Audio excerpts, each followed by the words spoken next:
آپ نے وہ سنا ہوگا ایک مشہور اداکارہ ثنا خان جس کے آج کل سوشل میڈیا پہ بڑا چل رہا ہے.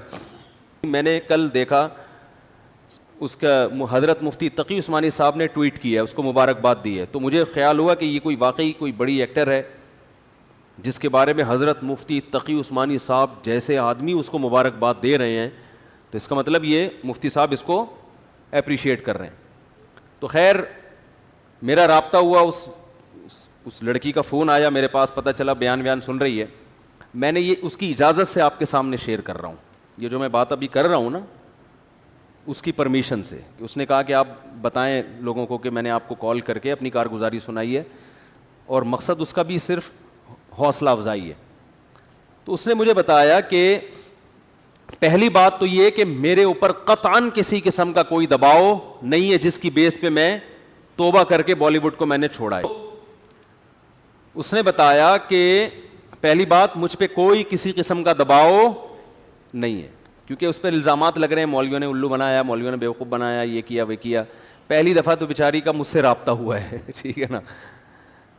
اور اس نے بتایا کہ مجھ پہ کسی قسم کا کوئی دباؤ نہیں ہے, اور میں نے جو بالی ووڈ کو چھوڑا تو مجھے بالی ووڈ میں جا کے اندازہ ہوا کہ یہ کام ٹھیک, بولو بھائی, نہیں.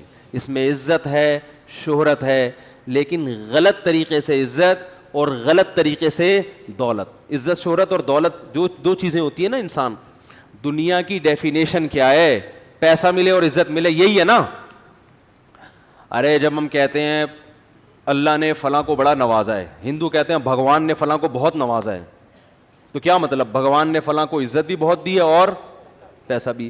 تو بالی ووڈ میں یہ دو چیزیں ہول سیل کے حساب سے ہیں کہ نہیں ہے؟ شہرت بھی اور روکھڑا بھی. اس نے بتایا کہ ایک ایک ربن کاٹنے کے ٹھیک ٹھاک پیسے مل جاتے ہیں, صرف افتتاح کرنا ہے نا کہیں جا کے صرف کینچی سے. ابے یار مجھے پتا چلا ہم مولانا لوگوں کو تو کوئی دھیلا بھی نہیں دیتا, ہم نے تو پتہ نہیں کتنے ربن کاٹے ہیں یار. دکان کا افتتاح, مفتی صاحب آئیں یہ کاٹ دیں اور دعا بھی, ہم تو فری پھوکٹ میں آئے اور نکل لیے. تو یہ عجیب سی بات ہے, مجھے آج پتہ چلا کہ یار اس پہ بھی کیا ملتے ہیں, پیسے ملتے ہیں. تو پھر میں اس لیے نہیں کہہ رہا پیسے دینا شروع کر دیں, کم از کم مولویوں کی قدر تو کر لیں یار, سمجھ رہے ہو, کچھ قدر تو کر لیں. فری پھوکٹ میں اتنے کام کر رہی ہے. تو اس نے بتایا کہ ایک ربن کاٹنے کے اتنے پیسے, ان افتتاح کر کے بھی فلاں ایکٹریسز آئی ہیں اور ماشاءاللہ ہمارے یہاں.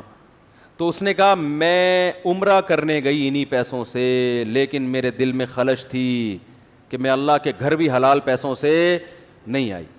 ایک عالم کی بات یاد آئی کہ ہیرا ہے نا, ہیرا وہ کیچڑ میں پڑا ہوا ہو پھر بھی وہ ہوتا کیا ہے؟ ہیرا.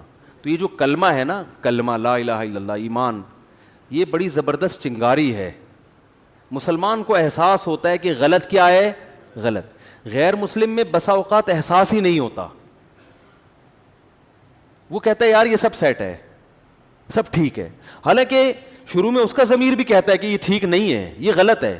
یہ لا الہ